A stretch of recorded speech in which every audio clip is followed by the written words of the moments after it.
Throughout the year, EA drops updates that totally change Madden, and today is one of those days. In this video, I'm going to break down the biggest gameplay changes that happened in Madden 26. That way you have all the information you need to make sure you're still winning a ton of games. My name is Civil, and I've played professional Madden for years now, where I've won tens of thousands of dollars, built some of the most explosive offenses in the game, and now we make a lot of YouTube videos talking about the game. So let's get into it. If you go into the auction house and you type in dimes into the search, you're going to find something called Benkert's Dimes, which is an awesome playbook. Now, this was already in the game before this patch, but this got 36 different plays inside a Gun Bunch tight end and 33 plays inside of the Gun Bunch X Nasty, two of the best passing formations in the game. The other way we can get inside of this playbook is by going to our offensive playbooks and scrolling over to our alternates, and you'll find Benkert's Dimes right here. So truth be told, besides the Gun Bunch X Nasty and the Bunch tight end, this playbook is pretty bad. There's just not really any plays in here. You see, like most of these are, it's I guess a couple of them are okay, right? They're fine. This one's kind of cool, I guess. But when you get to the Bunch X Nasty, you'll see we have a ton of plays right here. It's pretty much every play that's possible in this formation. I'm going to say two things. One, Kurt Benkert, I don't think you run Bunch X Nasty or Bunch Tight End. Like, these other ones made sense. I don't think you run these.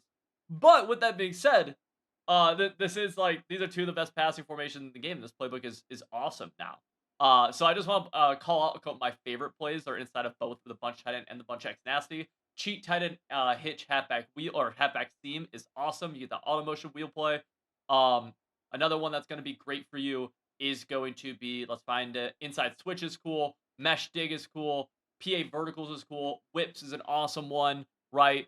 We have a few of these, and this even has the RPO alert bubble. Bunch X Nasty, you can have pretty much everything you could possibly want in this, right? Auto motion wheel, the motion clear halfback seam. We're gonna have the little seam route and motion halfback choice. It can be a cover three bomb. A couple others, we have a slide route from motion spot, halfback under, motion cross post, spacing switch, motion RPO, zone alert. Like this, it's just a million good plays from these two formations.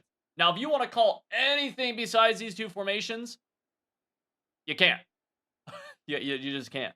But if you do want to call these two formations, this one's great. Really, between the 20s, this is going to be awesome for you. Inside the 20-yard line in the red zone, this playbook is going to be tough. But I do think it's pretty cool. So, want to point that out. Here's a fun one, and I want to read this one with you guys. There's a new formation, and it's called the 3-3-5 penny 3 high. This also comes along with the dime single mug and the 2-3 single mug, but I really want to focus on this one, which is only found inside the Cardinals defensive playbook. So this is normal 3-3-5 penny, but if we go one tab over, we'll find the penny 3 high, and you see essentially the biggest change is that the slot corner turns into a high middle safety. Now, what's cool here is actually the literal play calls that we have. Usually, when you get a high safety like that, your options are very limited in the defense. But here, you actually see that high safety turn into a yellow zone typically. If we look at cover three sky, let's just call it, and you can see it a little bit better. This high safety is actually just gonna be a hook curl, right? And the same thing goes for if you were to call Tampa 2. Again, that high safety is just going to be a hook curl yet again. All right. This actually gives a ton of flexibility because now we have really good built-in run defense here. Because if we user that high safety, we could just it's always a good run defense if you have a high safety user. But then on top of that too, we're able to run a multitude of coverages. I could be in this, but then I could also go into cover four drop, and you can't really tell, right? As long as that user doesn't move, you won't be able to tell me cover four drop. Or I could be in cover three sky. You can't really tell that either. Notice how everything's the total same. And here I'm in Mike Blitz 0. This is one issue you might have, which you might have to like makeshift or kind of, hot route yourself into a better spot. But this defense is totally symmetrical, and it's actually really cool. I want to show you guys kind of a blitzing concept I've just loosely started messing with. We'll call Mike Sim 2. This isn't the full thing. I don't actually know the best way to do it, but essentially it's this right here, which has our middle backer already blitzing. We're going to pinch our defensive line and then shift our linebackers to the left right here, so we get a little bit of a loop. Now when this ball gets snapped, you'll see a little loop from 27, and you see it causes that disengage right there. And I think there's something could be there.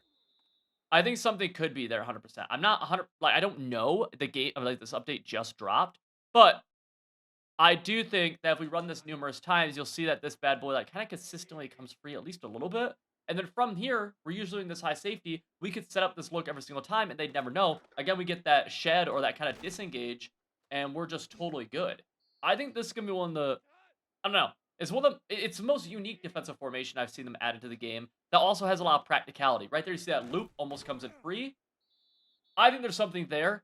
Don't 100% know yet. It's worth noting that right now our front five are all defensive linemen, so they'd be D-line adjustments. But if we use the packages option, we can go and put our linebacker edges in, and so they become actual linebackers here, okay? So if we go here now, we double-click right on the D-pad. Those outside backers are linebackers, whereas before they were considered defensive ends, and you'd get your edge players there. So just a little something to keep in mind. Again, though, this guy, Baker, this high safety in the middle, there's so many different things he could be on, which I think is so cool. And we can make it look like this every single time, but not have to run it, right? We don't have to run that blitz that we were just showing. The stunts here are pretty limited, which is pretty much to be expected. You only get these 4 on the screen, but even still, I think there's something to this defense.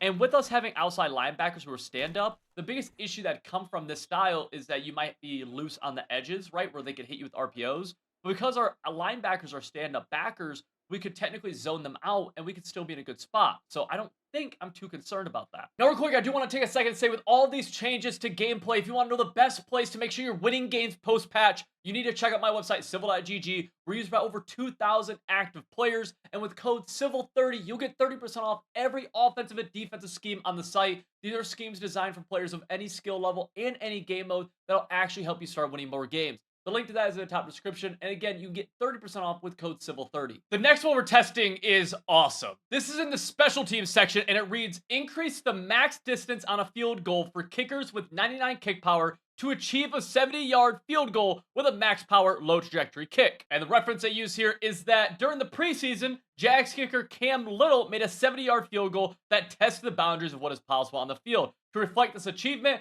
we tuned our 99 kick power max distance so that you at home can recreate this iconic moment. So to test this, we have decided to grab Brandon Aubrey, who has 99 kick power and 99 kick accuracy. We are at our own 47 right here. Coach suggestion says to punt. We're going to go into special teams, go select field goal. We're going to push this left stick all the way down. That's going to get max trajectory. And then we're going to try to line this bad boy up, get max power as well. Let's go, boom. Almost max power. I guess technically not all the way. Kick is up. I think we might be able to kick a 71 or 72 yarder, actually.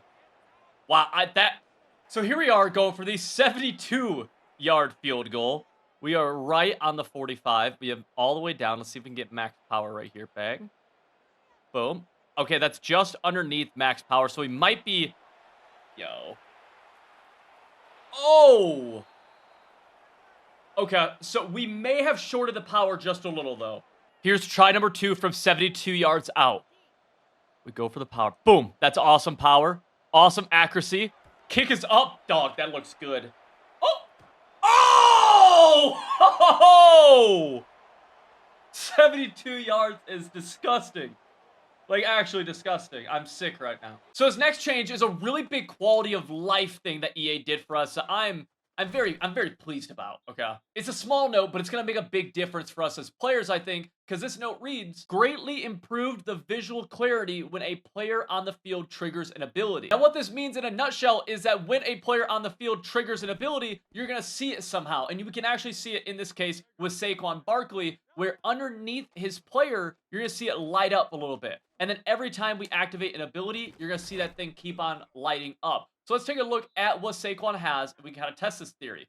Evasive, Leapfrog, Energizer, and Human Joystick. So immediately when we catch the ball, I'm pretty sure that's going to activate Human Joystick, which we'll see light up. Then when we do a juke move or a spin move, we'll also see that light up. Now this time, he was bagged, so he just wasn't open, so we didn't throw it. Keep in mind, you want to make good reads, kids. We go here again, though. This time we have him open. We're going to hit that. We're going to go with a little spin move right here. Bang. And you see that light up immediately. And that goes into the idea of evasive being spin cycle, where they lowered spin cycle a little bit, but it's definitely not, it's not irrelevant, I would say. A spin cycle is just a built-in part of evasive, so it's definitely not irrelevant, but you can see this thing light up. This helps clarify, hey, does this ability activate here, or does it not? Let's test this now on our tight end, where we'll see his abilities are going to be armbar and short out elite. Short out elite, by the way, is improved catching on short passes outside the numbers. So let's actually test this. Okay. First, I'm going to throw Godere all the way outside the numbers, and we'll see if he catches it, if he lights up. You see, he did light up. This time, I'm going to go to that same out route, but I'm going to throw him before he gets outside the numbers. It might take a couple tries. Bang, he catches it. No light up. So actually, the route he's on doesn't seem to matter. It's rather literally where he catches this ball. So we go here again. Out route, he catches it outside the numbers. He lights up. And we should have went for the armbar right there. Let's see if we get this again. It's just a cool little thing, right? It's going to light up and tell us, actually, hey, this is where it lights up. This is where it does not light up. That, to me, is a big deal. Light up. No light up on that one. Interesting. Okay. Try it again. That's the first time I feel like it's been a little bit weird. Maybe I didn't see it correctly. Go here. There's the light up. Not getting a chance for the arm bar for us, but nonetheless, I feel pretty confident in this being a pretty effective one. Let's see. Anything cool over here? Not too much. Go out route again. Tough traffic. So right there, sometimes when he's getting hit as he catches, it's not improving the catch rate, which might be just a thing of, hey, this improves catching on short pass outside the numbers, but maybe not contested catches. I'm not 100% sure. Here we get that. Armbar. Try to get the armbar off. Don't get it. Nonetheless, I think you can see what we're trying to do here and what this build or what this change does. I think it's pretty cool. I think it's pretty dang cool. Catch. No traffic. Yeah, so when he gets caught, catch animation in traffic, that ability is not lighting up, which honestly is kind of a good note. Because I didn't know if it would or wouldn't. But you see consistently here it does.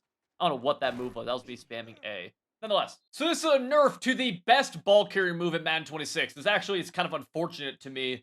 I think this ball carrier move was fun. While it was really good, though, it was worth it, I think. Tuning to reduce the effectiveness of the spin move for taller ball carriers. Now, this doesn't explicitly say like this was for the ability spin cycle. It has a big effect on that, where right here, before you'd get this kind of like crazy spin where you would really like change all of direction, change total path on the field. Now it's just kind of a quick spin. Randy Moss was one of the best at this. Now it's just, you can still make people miss, but before this was like a spin move where you'd hit this right here, boom, you want to reverse field, you go bang, and you just go all the way to the other side. Like it was pretty drastic and kind of like where it was very obviously good. It has been pretty obviously patched now. It still seems like it's decent, but I don't think spin cycle makes sense to use anymore.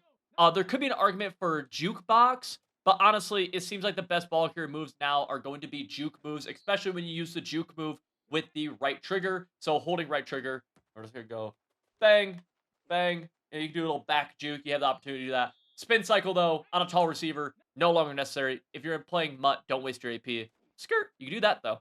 Hit him with that type of spin, but that's not a spin cycle. That's just a spin move. Now, if you want the best schemes to start dominating immediately after this patch drop, you need to check out Civil.gg. Link to that is in the top description. And with code CIVIL30, you'll get 30% off everything you need on offense and defense to start winning more games today.